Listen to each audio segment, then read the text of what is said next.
আজকের অর্ডারটা কিন্তু তার জন্য যে আমাদের জন্য নিঃস্বার্থভাবে খেটে যায়। যাকে নিয়েই কিন্তু আমাদের জীবনের শুরুটা। হ্যাঁ, বুঝে গেছো আজকের এই কেকটা অর্ডার করেছিল কোনো এক মেয়ে তার মায়ের জন্য। দেখো, আমাদের মারা কিন্তু আমাদের প্রত্যেকের জীবনে আমার মনে হয় সবথেকে বেস্ট জিনিসটা হয়।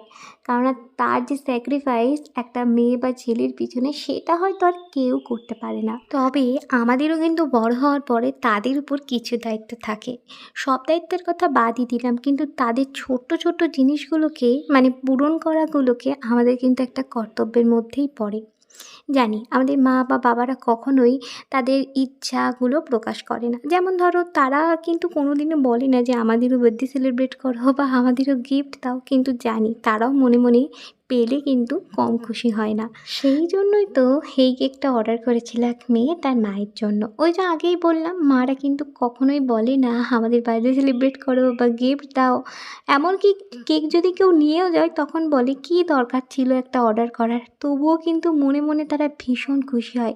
নিশ্চয়ই এই ব্যাপারটা আমার মতো অনেকেই বুঝেছো। যাই হোক, এই কেকটা অর্ডার করেছিল এক দিদি তার মায়ের জন্য। তো কেকের ডেকোরেশনটা আমাকে না অনেক দিন আগে দিদি বলে রেখে দিয়েছিল, এমনকি পেমেন্টও করে রেখে দিয়েছিল যে কী কেকটা হবে না হবে। আর দিদিরা প্রত্যেকবারই আমার থেকেই কেক নেয়। তো তেমনই এই কেকটা অর্ডার করেছিল। তো এটাকে দেখো, খুব সিম্পলভাবে আজকে ডেকোরেশনটা করব, কারণ আজকে ডেকোরেশনটা কী হবে না হবে সবটা কিন্তু আমাকে আগের থেকেই বলে দিয়েছিল। আর ছবিটা ছিল দিদিরই রেফারেন্স কোনো পিকচার দিয়ে আমাকে কেকটা বানাতে বলেছিল। যাই হোক, আমি সেটারই চেষ্টা করছি, খুব একটা স্মুথ ফিনিশিং দেওয়ার চেষ্টা করছি। আর কেকের কালারটা ছিল পার্পল কালারের উপরে। তো আমি তো তোমরা জানো যে খুব বেশি কালার ইউজ করা একদম পছন্দ করি না, তাই এইভাবে অল্প করে কালারটা আমি স্প্রেড করে দিচ্ছি। আর তারপরে যতটা সম্ভব হবে আমি কালারগুলোকে হালকা করে দিয়ে গোটা কেকটাতেই পার্পল করে নেব।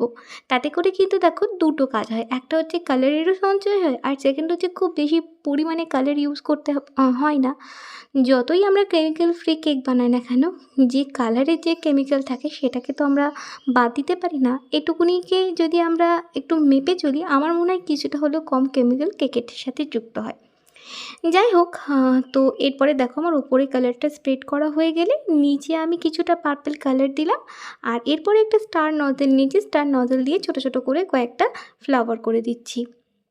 আগেই বললাম ডেকোরেশনটা ওই দিদি সে নিজেই পছন্দ করে দিয়েছিল, আমি শুধু পিকচার অনুযায়ী করছি। হ্যাঁ, কালারটা ওতে একটু ডিপ ছিল, আমি জাস্ট একটু হালকা করে নিয়েছি, আমি যদিও সেটা বলেই দিয়েছিলাম।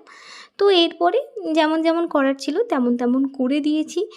এই কেকটাতে না নিচের দিকে কোনো বর্ডার ছিল না, কিন্তু আমার কেন জানি না এটা বর্ডার ছাড়া বড্ড ফাঁকা ফাঁকা লাগছিল, তাই শেষে আমি কিছুটা বর্ডারও দেখো দিয়ে নিলাম। তো তোমরা আমাকে অবশ্যই জানিও তো বর্ডারটা দিয়ে বেশি ভালো লাগছে না বর্ডারটা ছাড়া বেশি ভালো লাগতো।